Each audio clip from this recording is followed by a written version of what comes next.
నమస్తే. తెలుగు రాష్ట్రాల రాజకీయ చరిత్రలో చెరగని ముద్ర వేసిన ఇద్దరు దిగ్గజ నాయకులు వైఎస్ రాజశేఖర రెడ్డి మరియు నారా చంద్రబాబు నాయుడు. ఒకే సమయంలో అసెంబ్లీలో అడుగుపెట్టి ఒకేసారి మంత్రులై ఆ తరువాత ప్రధాన రాజకీయ ప్రత్యర్థులుగా మారిన ఈ ఇద్దరి నేతల మధ్య ఉన్న అసలు వ్యత్యాసాలేంటనే దీనిపై సుదీర్ఘ రాజకీయ అనుభవం ఉన్న సీనియర్ నాయకుడు మాజీ మంత్రి కనుమూరి బాపిరాజు చేసిన విశ్లేషణ ఇప్పుడు సోషల్ మీడియాలో తీవ్ర ఆసక్తిని రేకెత్తిస్తుంది. వైఎస్ఆర్ ఉదార స్వభావం, నారా చంద్రబాబు నాయుడు కష్టపడే తత్వం గురించి ఆయన పంచుకున్న నాటి ముచ్చట్లు మరియు ఇద్దరి మధ్య ఉన్న విభిన్న కోణాల తాలూకు పూర్తి వివరాలను ఈ వీడియోలో చూద్దాం.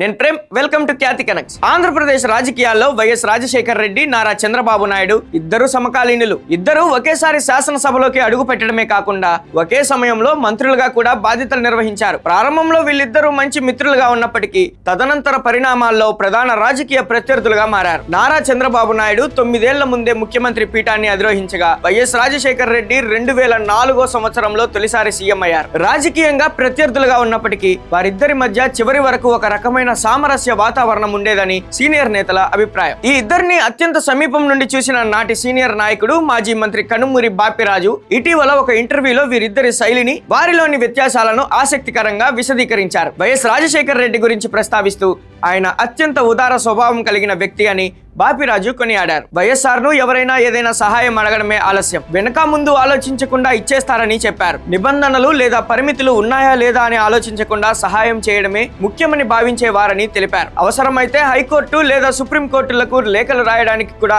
ఆయన వెనుకాడేవారు కాదని గుర్తు చేశారు. వైఎస్ఆర్ ముఖ్యమంత్రిగా ఉన్నప్పుడు హెలికాప్టర్ ఎక్కి అక్కడ ఎలాంటి నిధుల కేటాయింపులు, హామీలు ఇచ్చి వస్తారోనని అప్పటి ఆర్థిక మంత్రి కొణిజేటి రోశయ్య కంగారు పడేవారని బాపిరాజు నాటి జ్ఞాపకాలను పంచుకున్నారు. సీఎం మాట ఇచ్చారంటే వెనక్కి తగ్గరు కాబట్టి రోశయ్య నిధులు సమకూర్చేందుకు శ్రమించాల్సి వచ్చేదని తెలిపారు. నారా చంద్రబాబు నాయుడు పనితీరుపై బాపిరాజు మాట్లాడుతూ ఆయనను అత్యంత హార్డ్ వర్కర్ గా అభివర్ణించారు. నారా చంద్రబాబు నాయుడు నిఘంటువులోనే నిరాశ అనే మాటే ఉండదని, ఎంతటి కష్టమైనా నష్టమైనా తన కష్టపడే తత్వంతో ఎదుర్కొని అనుకూల ఫలితాలను సాధిస్తారని పేర్కొన్నారు. ప్రతి విషయంలోనూ ఆచితూచి సమతుల్యత పాటించడం ఆయన ప్రత్యేకత అని చెప్పారు. ఈ ఇద్దరు నాయకుల మధ్య పోలిక పెట్టడం సరికాదని చెప్తూనే ఇద్దరిలోని భిన్నమైన వైఖరులను బాపిరాజు నిష్పాక్షికంగా వివరించడం రాజకీయ వర్గాల్లో ప్రశంసలు పొందుతుంది. ఏ పార్టీలో ఉన్నప్పటికీ పాతతరం సీనియర్ నాయకుడిగా బాపిరాజు ఉన్నది ఉన్నట్లుగా మాట్లాడటం ఆయన పరిణితికి నిదర్శనంగా భావిస్తున్నారు. వైఎస్ఆర్ లోని ఉదారత్వం, నారా చంద్రబాబు నాయుడులోని కష్టపడే తత్వమే వారిద్దరిని రాష్ట్ర రాజకీయాల్లో అగ్రనేతలుగా నిలబెట్టాయనడంలో ఎలాంటి సందేహం లేదు. వైఎస్ రాజశేఖర రెడ్డి ఉదార స్వభావం,